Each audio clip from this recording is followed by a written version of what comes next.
Hoy tengo un mensaje muy sencillo, nada exegético. Es un mensaje muy temático, pero muy personal. Hoy os voy a abrir un poquito de mi corazón. Muchos me conocéis desde hace tiempo, pero este mensaje que tengo hoy, quiero contaros un poquito acerca de mí y también acerca de algunas ideas que me han acompañado a mí durante muchos años. Déjame empezar contándote un poco de mi historia. Mis padres son misioneros, llegaron aquí hace muchos años. Antes de que yo naciera, estuvieron viviendo en España durante un tiempo. Su plan era irse a Marruecos. Ellos pensaban que iban a ser misioneros en Marruecos y de hecho, por esa razón, cada vez que alguien me envía un visum, se sorprende porque me dice: ¿tú te llamas Aaron Youssef? Sí, me llamo Youssef, mi segundo nombre es Youssef, porque mis padres pensaban que íbamos a vivir en Marruecos. Mi hermana se llama Isha, por ejemplo. Como sea, al final no fue. Mis padres tuvieron que regresar a México y estuvieron ahí varios años. Yo nací en México y cuando yo tenía 6 años mis padres vinieron para España. Recuerdo un día perfectamente. Llevábamos poco tiempo de haber llegado a España y era un niño, tenía eso, 6 años. Entonces estábamos visitando las tiendas del pueblito donde vivíamos. Recuerdo una tienda gigante de ropa y yo estaba corriendo y tal, y de repente algo pasó. Lo siguiente que recuerdo es que estaba en el suelo llorando. Me dolían muchísimo las piernas. Entonces, ¿qué pasó? Pues resulta que esa fue la primera vez de un montón de ocasiones que se empezaron a repetir que, por un problema que yo tengo de nacimiento, tengo 2 problemas y se me juntan.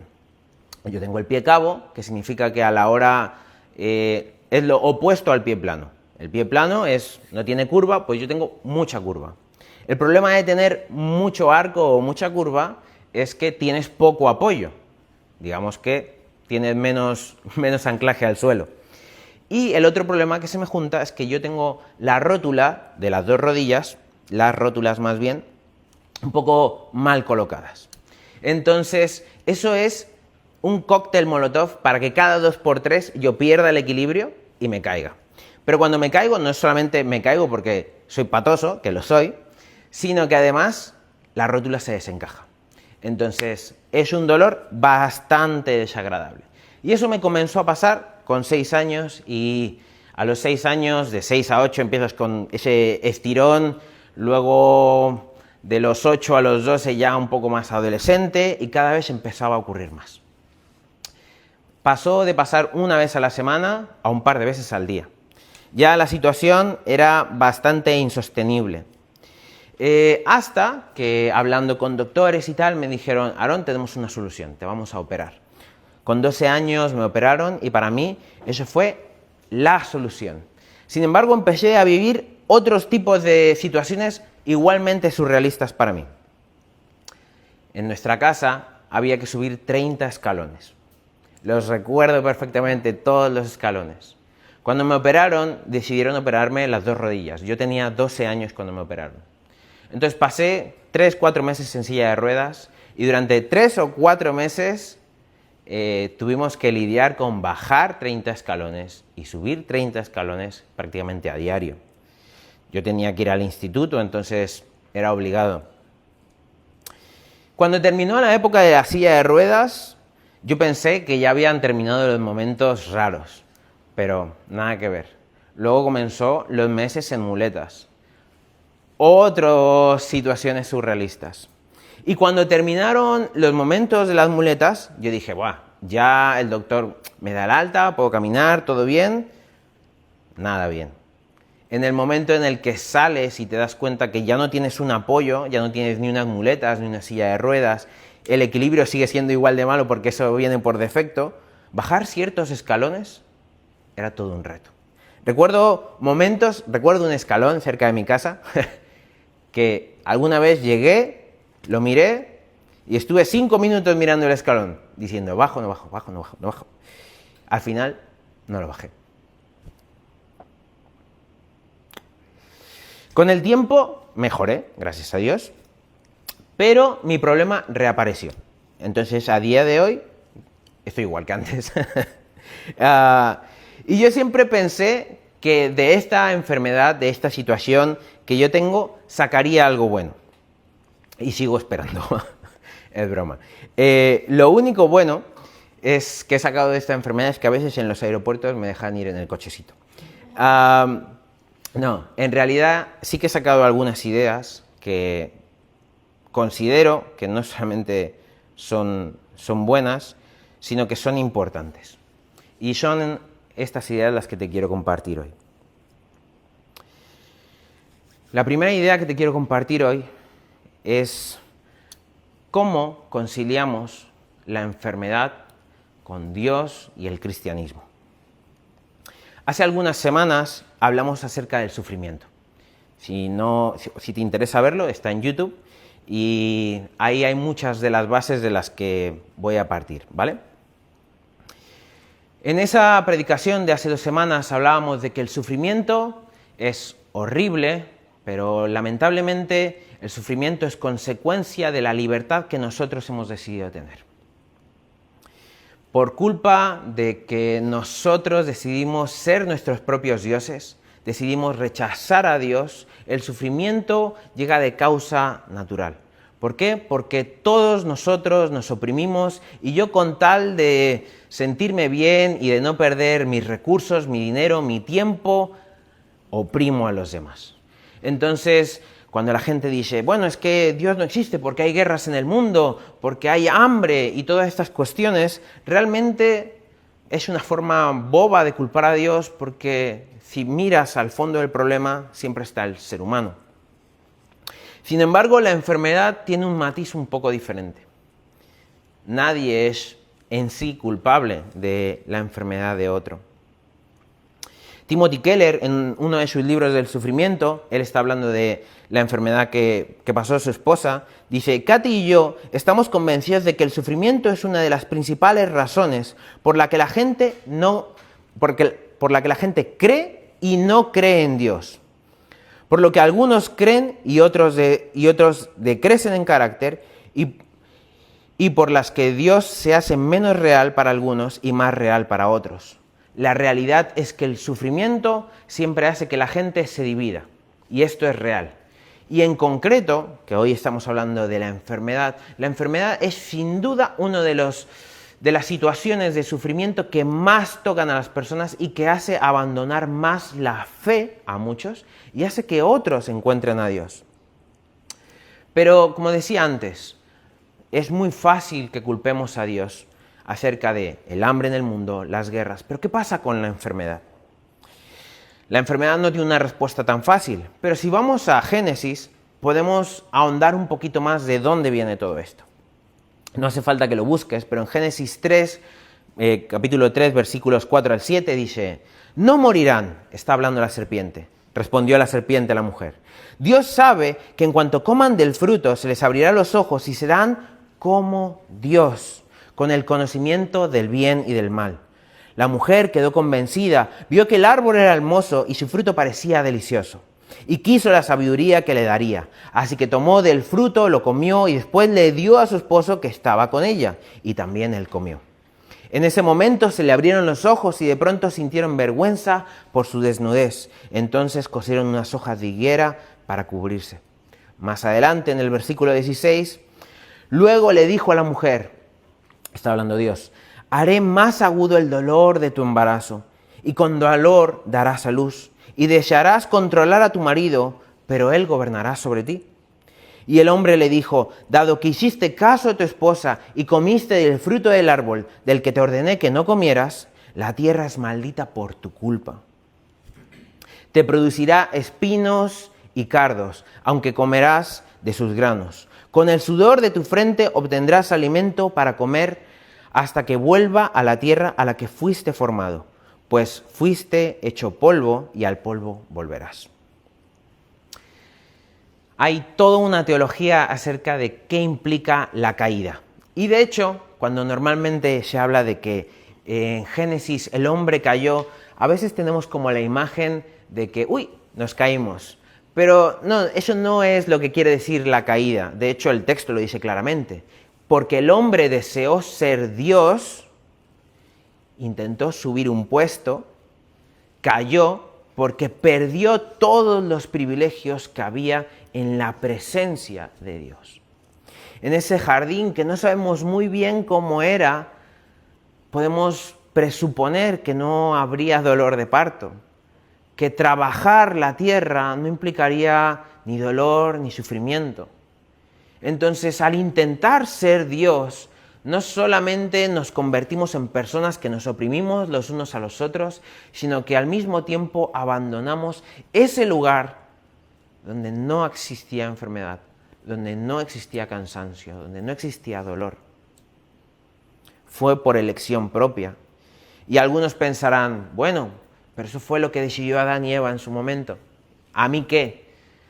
Pero la realidad es que todos y cada uno de nosotros comemos del fruto prohibido todos los días. Cada vez que deliberadamente decidimos pecar, estamos decidiendo ser Dios. ¿Y qué tiene que ver todo esto con la enfermedad? Quiero decirte una cosa que me llevó mucho tiempo a aprender. La enfermedad no necesariamente tiene un propósito. La enfermedad es parte de un mundo caído. Estas palabras me llevó mucho tiempo a entenderlas.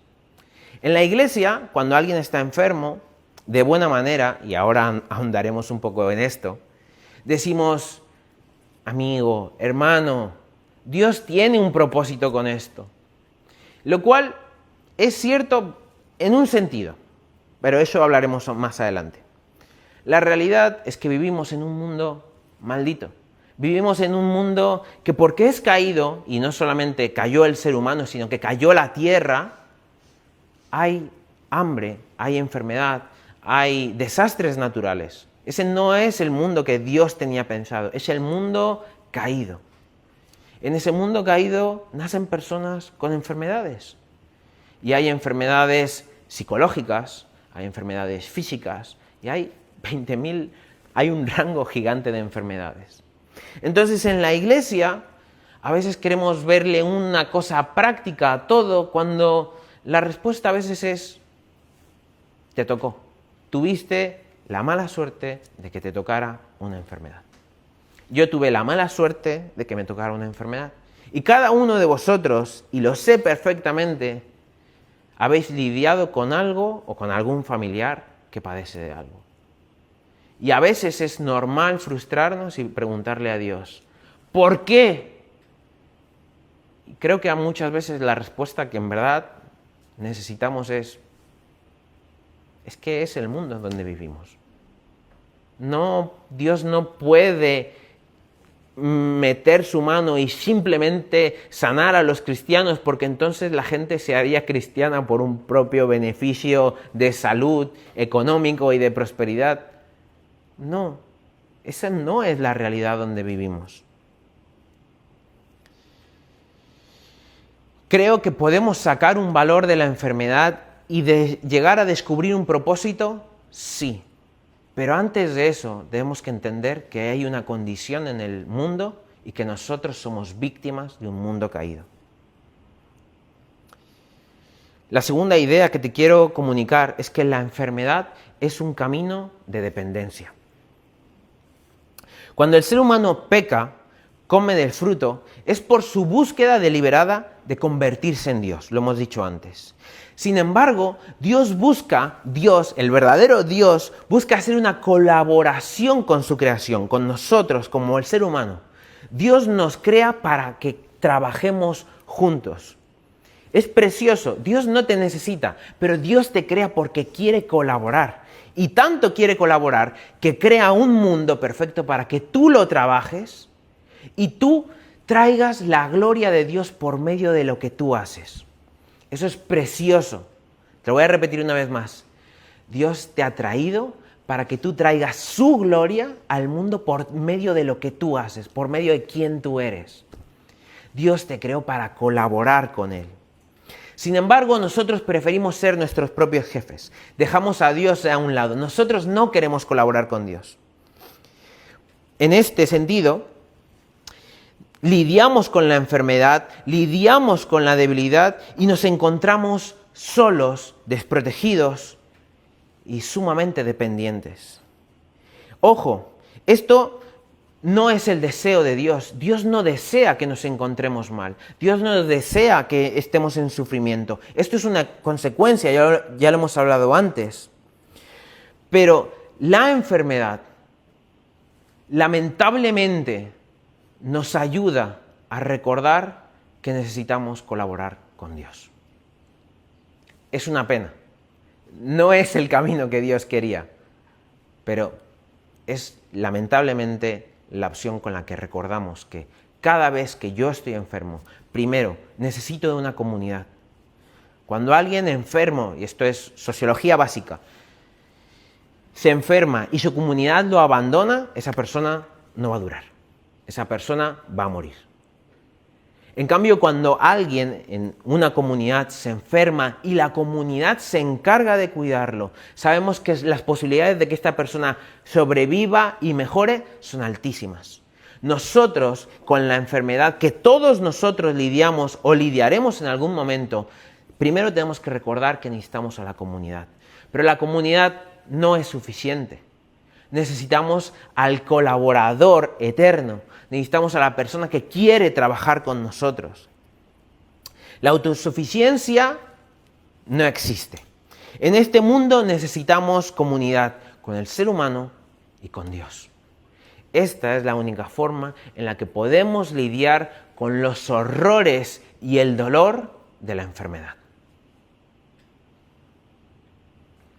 He comenzado contándote mi historia no para darte pena, sino para decir, oye, yo entiendo, sé lo que es estar enfermo y yo no puedo ponerme en la piel de cada uno de vosotros que lidia con la enfermedad de diferentes maneras, pero sé lo que es el dolor, el sufrimiento y la frustración de querer hacer cosas, no poder, de sentirte solo, incomprendido, y eso es algo que todos podemos experimentar. Necesitamos colaborar con Dios porque Dios quiere ayudarnos a lidiar con esos sentimientos. Segunda de Corintios 12, del 2 al 10 dice esto, está hablando Pablo. Hace 14 años fui llevado al tercer cielo. Si fue mi cuerpo fuera de mí, no lo sé. Solo Dios lo sabe. Es cierto.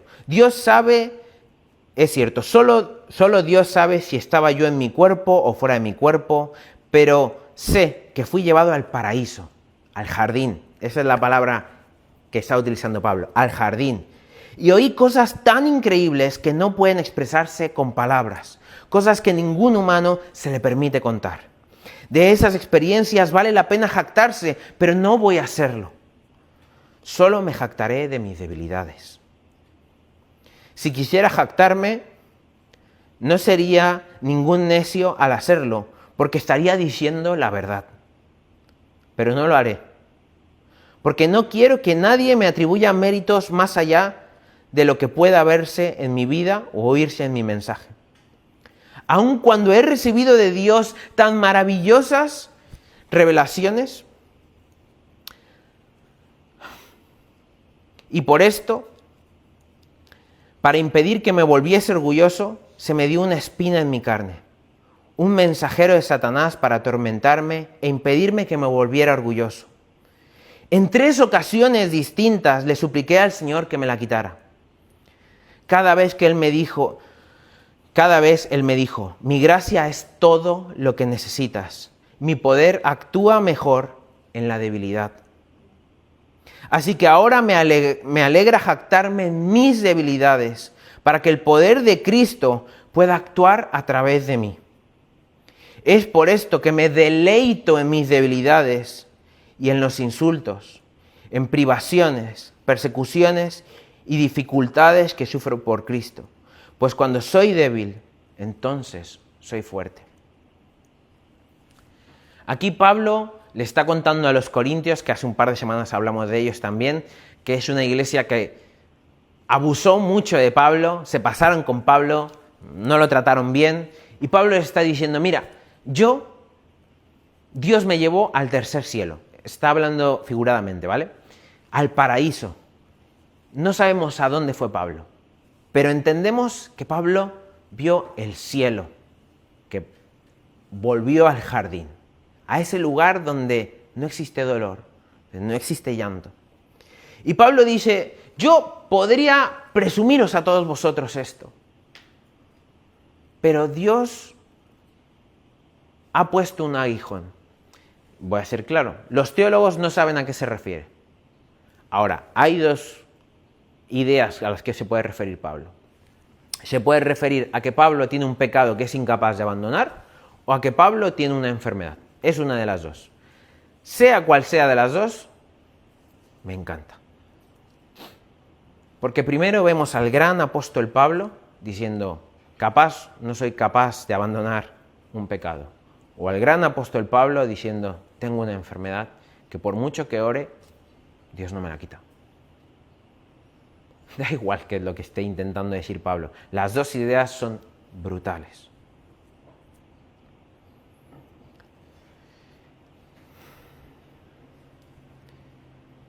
Mi gracia es todo lo que necesitas. Mi poder actúa mejor en la debilidad. Lamentablemente, en nuestra búsqueda de convertirnos en Dios, creemos que somos fuertes, creemos que somos autosuficientes, creemos que yo soy lo suficientemente duro para enfrentar cualquier cosa. Pero Dios dice, mi poder, el poder divino, funciona mejor cuando reconoces que eres débil. Y Pablo se deleita en su debilidad, porque Pablo entiende que si va de tipo duro, no va a llegar a ningún lado. Pablo necesita reconocer que es débil para que el poder de Dios actúe en su vida. La última idea que quiero compartir contigo es que la enfermedad muchas veces nos lleva a la empatía. La Biblia dice, llorad con los que lloran y reíd con los que ríen. Un llamado que lamentablemente solo se puede cumplir cuando tenemos empatía. La empatía viene de un gran trabajo emocional o de haber experimentado algo similar. Es muy difícil empatizar con alguien si tú no has vivido lo que él ha vivido. Se puede hacer, pero haciendo un trabajo emocional de ponerte en su piel, de entender su contexto, y aún así, capaz ni siquiera llegas a sentir nada de lo que él está sintiendo. Henry Nouwen, un famoso escritor católico, dijo, nadie puede ayudar de verdad a otro desde una posición segura. Debemos entrar en su dolor, sentirlo como propio y ayudar desde ahí. Nadie puede ayudar de verdad a otro desde una posición segura. Todos queremos ayudar a otros y sobre todo cuando entramos en el mundo cristiano y en la iglesia hablamos muchísimo de ayudar, de acompañar, de estar para otros, pero queremos hacerlo muchas veces desde un escalón de superioridad. Y desde ese escalón de superioridad es cuando a las personas enfermas le decimos, ora, que Dios te va a sanar. O no te preocupes, Dios tiene un gran propósito. Que es una verdad a medias. Pero ¿por qué no lloras con los que lloran? Y para eso tienes que reconocer tu debilidad. Y a lo mejor tú dices, y nadie se libra de la enfermedad, pero a lo mejor tú dices, yo no puedo empatizar con Aarón y su dolencia física. Pero mira, yo tengo un problema psicológico. Y igual la gente no me entiende. Porque yo soy muy sensible o porque precisamente a lo mejor no soy capaz de empatizar. No puedo sentir lo que la gente siente. Y en la comunidad empezar a hablar con naturalidad de las debilidades y acompañarnos. Mateo 25 dice, Porque tuve hambre y me diste de comer, tuve sed y me diste de beber. Fui forastero y me recibiste, estaba desnudo y me vestiste, enfermo y me visitaste, en la cárcel y viniste a mí. Unos versículos más adelante, respondió el rey, les dirá, en verdad os digo que en cuanto lo hicisteis a uno de estos hermanos míos, aún al más pequeño, a mí me lo hicisteis. Jesús está diciendo que cuando sus seguidores damos de beber a un necesitado, lo alimentamos, le damos cobijo, le damos amor, le damos ropa, lo acompañamos, es como si se lo estuviéramos haciendo al mismo Cristo. Jesús vino y ayudó a los enfermos. Y ahora nosotros tenemos la oportunidad de hacerlo para Cristo también cuando lo hacemos a través de acompañar a otros. Ojo al dato. Cristo viene y te da todo a ti y ahora tú puedes devolvérselo al mismo Cristo cuando ayudas a otra persona.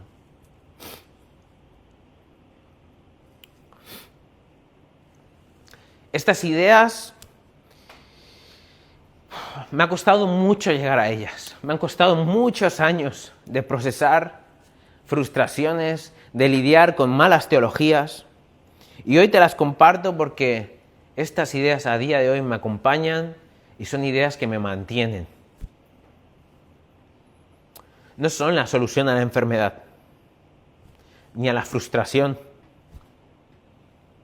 Más bien, creo que son un poco un abrazo para el alma. Son ideas que poco a poco, por lo menos en mí, han ido calando y me traen paz. Pero si estás enfermo o estás pasando por una dificultad, lo primero que quiero decirte es, te entiendo. No te voy a decir que es fácil. Lo segundo que quiero decirte es que no estás solo. Todos pasamos por algo. Lo tercero que quiero decirte es, sí se puede sobrellevar, pero nunca solo. Necesitas una comunidad, necesitas un Dios que te dé paz, su amor y su gozo. Necesitas un Dios que te dé su paz, su amor y su gozo. Debemos ser honestos. La iglesia evangélica se ha solido reconocer como una iglesia donde creemos muchísimo en milagros, en sanidades, lo cual es súper positivo y yo personalmente creo en todo esto, pero hemos fallado en el acompañamiento. Hemos puesto a Dios en solamente los milagros, pero Dios está en las lágrimas y en el llanto también. Ideas como que la enfermedad son causas de pecado, una herencia o una maldición, nos han desviado de entender que Dios se encuentra en el sufrimiento de la enfermedad. Y ahora yo te pregunto, ¿qué vamos a hacer? Tenemos la responsabilidad de cambiar estas ideas que, desde ya te digo, no son bíblicas y han hecho más mal que bien. Pero también te hago otra pregunta. ¿Cómo vamos a acompañar a los necesitados?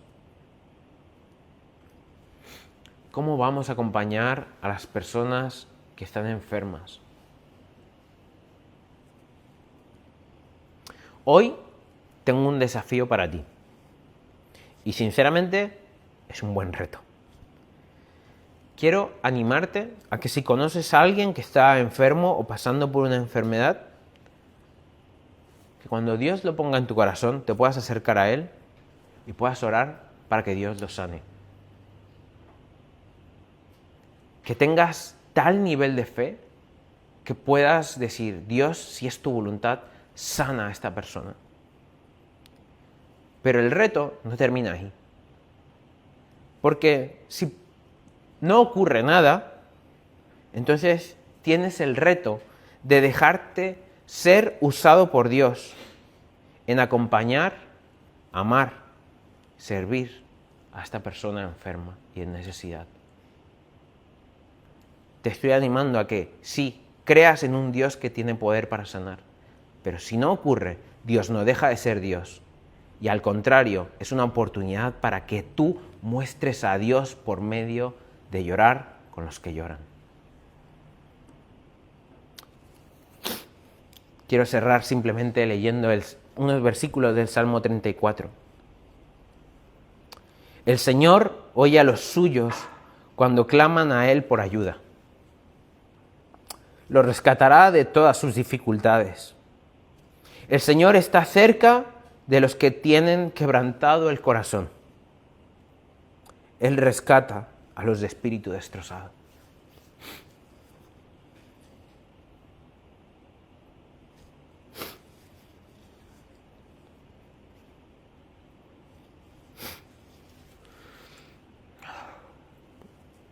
Si me podéis ayudar a repartir la Santa Cena, por favor.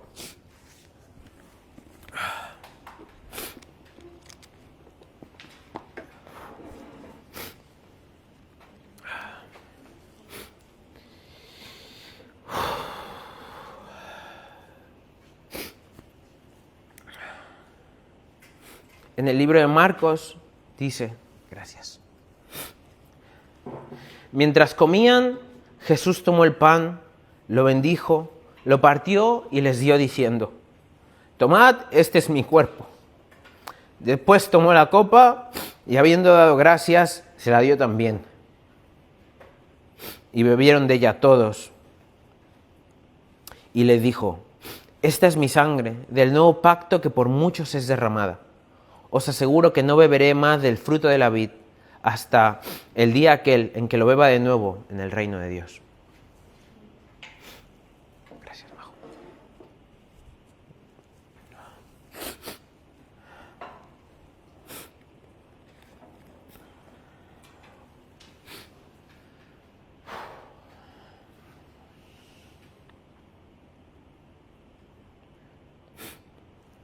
Cada semana, cuando compartimos la Santa Cena, para mí la Santa Cena siempre tiene, como dijo Lucas, ecos de muchos significados. Pero hoy quiero pedirte que especialmente medites en esto.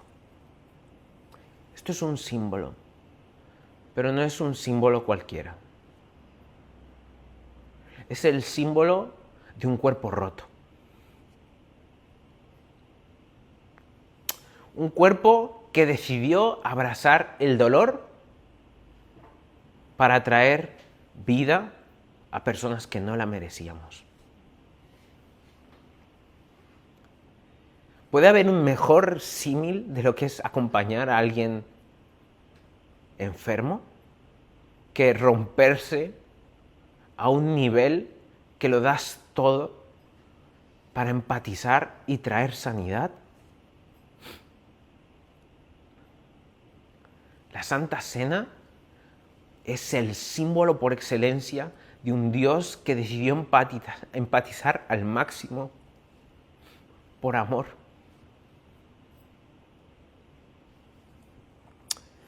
Cuando tomamos el pan, recordamos que Jesús dio su vida en la cruz para salvarnos.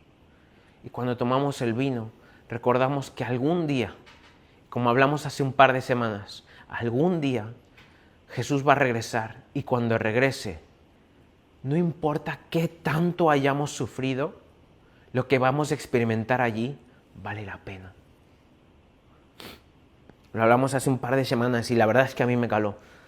Vale la pena, vale la pena. No sé qué es lo que vamos a experimentar, no sé cómo va a ser ese lugar, pero vale la pena esperar. Vale la pena confiar. Da igual que tan duro sea el dolor en esta tierra, vale la pena confiar en que algo mejor va a venir. Padre, hoy que vamos a participar de la Santa Cena, Ayúdanos a meditar en estas ideas. Ayúdanos a recordar tu sacrificio en la cruz. Ayúdanos a valorar tu amor. Ayúdanos a recordar, Padre, que tú estás con nosotros y lo diste todo por nosotros. Aunque a veces tengamos que lidiar con enfermedad y no encontremos sanidad y no encontremos respuestas, tú sigues estando ahí. Tú nos sigues dando vida eterna, Señor. Y tú nos puedes dar paz, gozo, amor, Señor. Ayúdanos a encontrarte en el sufrimiento. Ayúdanos a encontrarte detrás de la enfermedad, Señor. Y danos paciencia. Danos paciencia, Señor. Ayúdanos a gozarnos en ti hasta el día en que tú regreses. En el nombre de Jesús. Amén. Participemos.